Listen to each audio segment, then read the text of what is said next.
Well, running any business in New York is tough, but the grocery business is notoriously challenging. Increased competition and online shopping have put pressure on familiar store brands like Fairway, which filed for Chapter 11 bankruptcy last month. So what does this mean for shoppers? Well, here to tell us all about it, we have Alan Sytsma, who joins us from Grub Street. This is New York Magazine's food and restaurant blog. So welcome. Thank you so much. Good morning. Thank you for having me. I want to say that I shop local, but I'm caught up in all this, online shopping. It's just so convenient.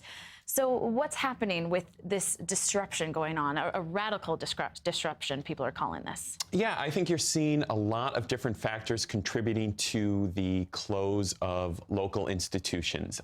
We saw it with Dean and Deluca earlier this year, I guess last year, yeah. And now Fairway in the last 2 weeks has really come out and they're in a lot of trouble. Now, is this happening countrywide? What's unique about the situation in New York? In New York, it really comes down to mismanagement for a lot of these brands. It's not only that the competition is so tough, chains have moved into the city. As you said, the profit margins are razor thin, so already you're working in a really cutthroat business. Now you have private equity coming in. Dean and Deluca got bought by a real estate company from Thailand, and these are people who are not in the grocery business. And all of a sudden, you just watch these great brands collapse. So is it tougher for independent grocers to operate here? It's tougher to do anything here, and definitely to be an independent grocer is hard because of real estate, labor.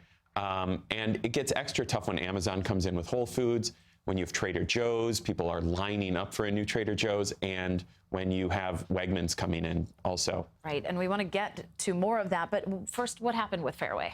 So a private equity firm bought them. Our reporter talked to people inside Fairway who all said the same thing. This firm really had no idea what they were doing, and they definitely just sort of pillaged the company for money, paid themselves, and just kind of they left everything else alone.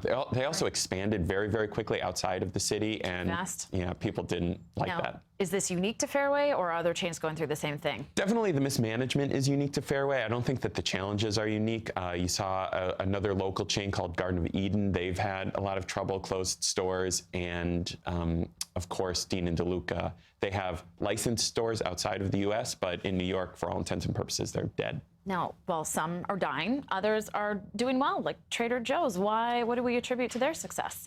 It's a chain. People are excited. They have scale that a lot of businesses don't. There's the nostalgia factor. People who grew up with a Trader Joe's also, have you been there? It's cheap. They have everything you want. The stuff is good. And really, these chains, they caught up to what the luxury grocers in New York were doing, and they can just beat them. It's just a better business.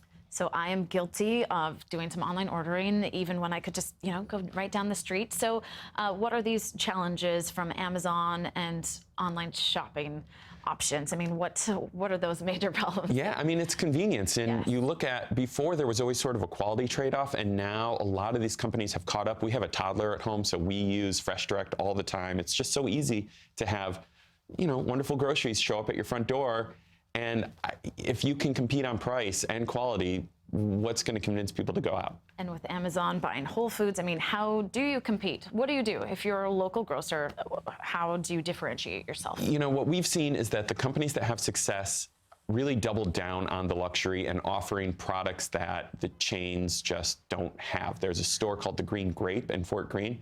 They have this amazing butcher counter. They have heirloom beans, all sorts of things that you just can't find anywhere else. And that's what it takes to get people to go out to the store and to shop at your business. Well, so you have to offer a very unique experience. Curious to see what the future looks like. Thank you so much, Alan, for joining us.